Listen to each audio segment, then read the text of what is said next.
정 박사님 그건 어떻게 생각하세요? 러다이트 운동이 있었던 이유도 기계 파괴 운동. 결국에는 그때 처음에, 예. 그 실업이 지금의 직업을 대체했기 때문에 생겼던 이슈였거든요. 근데 그건 technological unemployment라고 하는 기술 실업은 특정 시점에 딱 생기게 돼 있어요.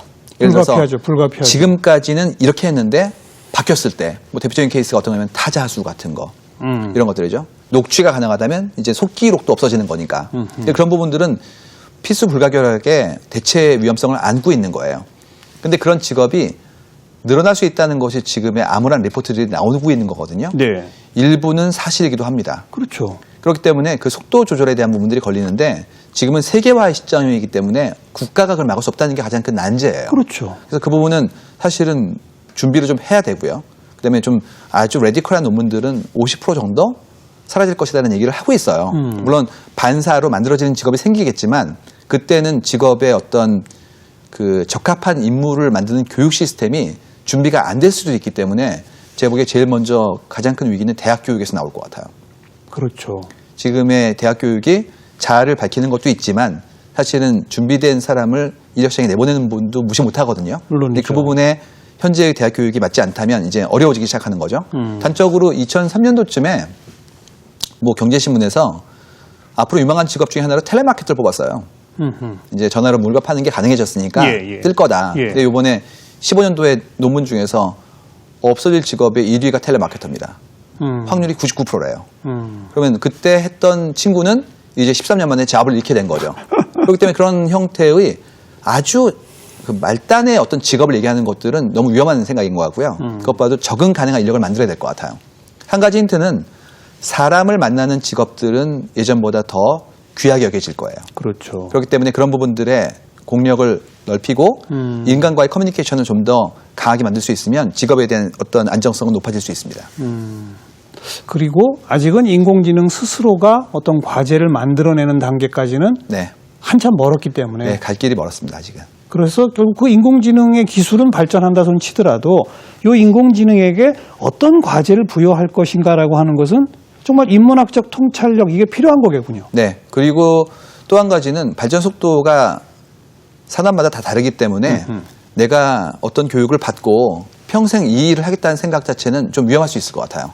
한참 됐어요. 이미 그런 변화가 생긴 거는 이제 평생 직장이란 개념 없어졌고 네. 평생 직업이란 개념도 없어졌다. 뭐 그런 거 아니겠습니까? 그러니까 이제 저희 트렌드를 보게 되면 혼자 오래 사는 세상으로 바뀌고 있어요. 전인 미답으로. 그러다 보니까 예전처럼 하나의 직업을 가지고 평생 한다라는 부분들이 없어지고요. 계속 변화할 텐데 그때 적응할 수 있느냐에 대한 부분이 가장 중요한 어떤 생존의 첫 번째 요건이 떠오르는 것 같습니다. 고민할 건 점점 많아지는군요. 네.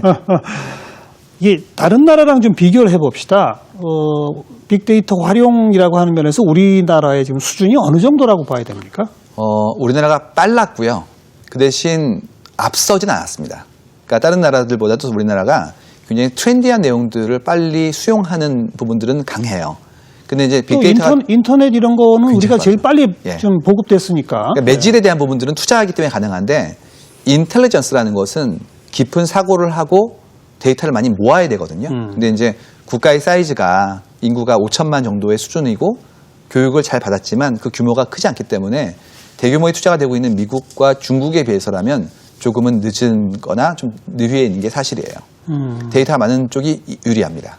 데이터가 많아야지만 더 많이 학습할 수 있고 더 투자될 수 있기 때문에 그쪽의 시장이 가장 빠르다고 보시면 돼요. 근데 데이터에 국경이 없잖아요. 우리도 미국 데이터, 중국 데이터 다 쓸 수 있지 않습니까? 어떤 데이터는 가져올 수 없는 것들이 있거든요. 예를 들어서 얼굴책 같은 경우에는 사용자가 15억 명인데 데이터를 밖에서 볼 수는 없습니다. 안에 들어가야 돼요. 그래서 요즘 좋은 그런 연구자들이 구글과 페이스북 같은 회사를 입사하기 시작했어요.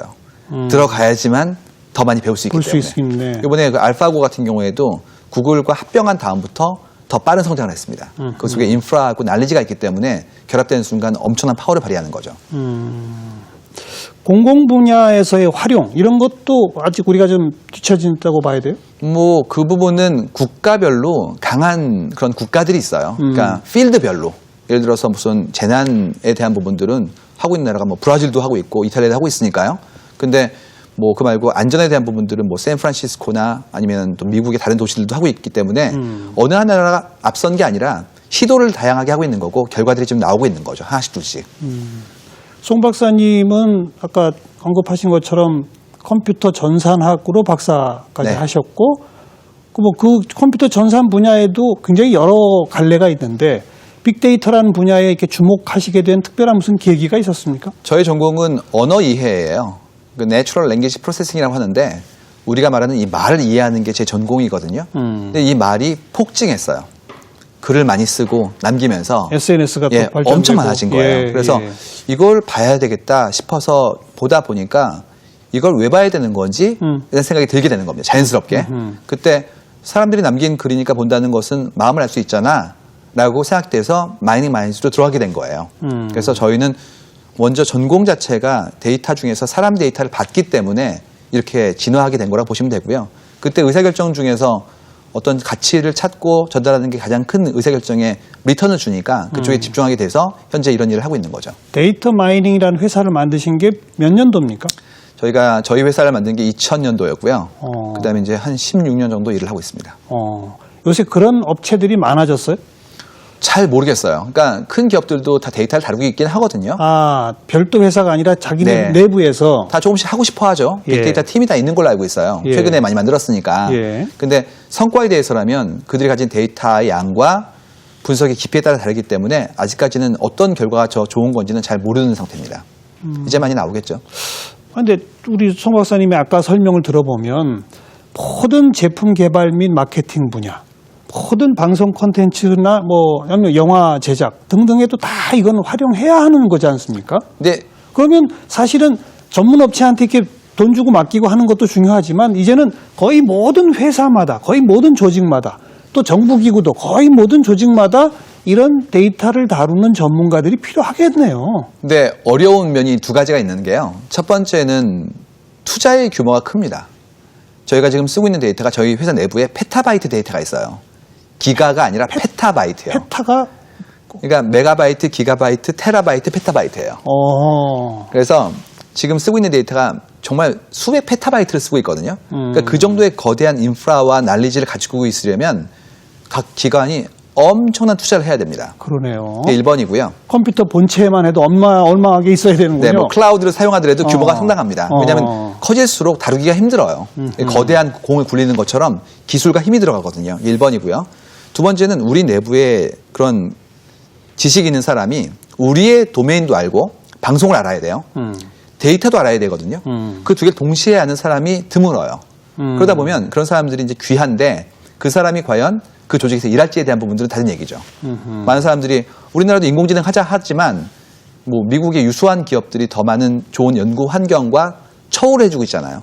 그러니까 개인으로 본다면 그게 더 나은 선택이거든요. 그렇기 때문에 그게 필요하나 과연 그만큼 투자한지에 대한 여부는 두 번째 이슈이기 때문에 제가 보기에 쉽게 할 수 있는 문제는 아닌 것 같아요. 우리 송 박사께서 여기저기 강연 참 많이 하시는 걸로 저도 보도에서 접하고 그렇습니다만은 특히 기업체나 이런 데 가셔서 그 50대 이상의 그 간부들, 임원들, 당신들이 의사결정하면 안 된다. 그 얘기를 막 과감하게 하신다면서요. 그분들의 상식을 좀 깨드리려 노력합니다. 그러니까 그거는 이게 맞다의 의미가 아니라 절대적이 아니라는 것들을 알려드리는 거예요. 왜냐하면 그 가능성을 볼 때부터 재고, 삼고하거든요. 그다음에 관점을 내가 아니라 상대로 하기 때문에 좀 세게 얘기해드려요. 제가 이제 사장단 강연 같은 경우에도 꽤 했고 임원진 강연도 많이 했는데요. 이유는 그분들이 바뀌어야 바뀝니다. 그렇죠. 그러니까 아랫사람이 윗사람을 이길 수가 없어요. 그렇기 때문에 그분들의 생각을 넓혀야 되는데 그분들이 훌륭한 분들이에요. 다만 그들의 시대와 지금 시대와 좀 차이가 있기 때문에 문제가 된 거라서 그걸 교정해드린 작업을 할 때 좀 그런 컨텐츠를 보여드려서 생각을 좀 깨드리죠. 그러니까 지금 그분들이 과거에 갖고 있던 기존의 생각으로 어떤 의사결정과 전략을 짜면 실패한다는 거 아니에요? 확률이 매우 떨어지죠. 이유가 실제 소비자를 보지 않았기 때문에 본인 어림짐작으로 얘기하는 경우가 생긴다는 거예요. 예를 들어서 이전에는 결혼해야지. 결혼하면 아기 가져야지. 아기 가지면 어떻게 해야지 이런 식으로 어떤 도식이 있었거든요. 그러다 보니까 30대 직장이냐? 그러면 결혼을 팔아야겠네? 이렇게 얘기하시는 거예요. 근데 저희 데이터 보면 연애를 하지 않고 취미로 가는 친구들이 보이거든요. 그럼 그게 그런 삶이냐? 아니에요. 그건 다른 삶이지. 다르죠. 다른 것과 틀린 것을 혼용하시거든요. 이유가 예전에 하나의 유니폼한 세상에서 농업사회에 살던 때는 시간 되면 결혼하고 애 낳고 사는 거였기 때문에 그분들에게 익스션 자체가 없는 거예요. 그래서 그런 여지를 알려드리면 처음에 굉장히 거북해하시고 힘들어하세요. 근데 그걸 보여드리면 이해하시는 거죠.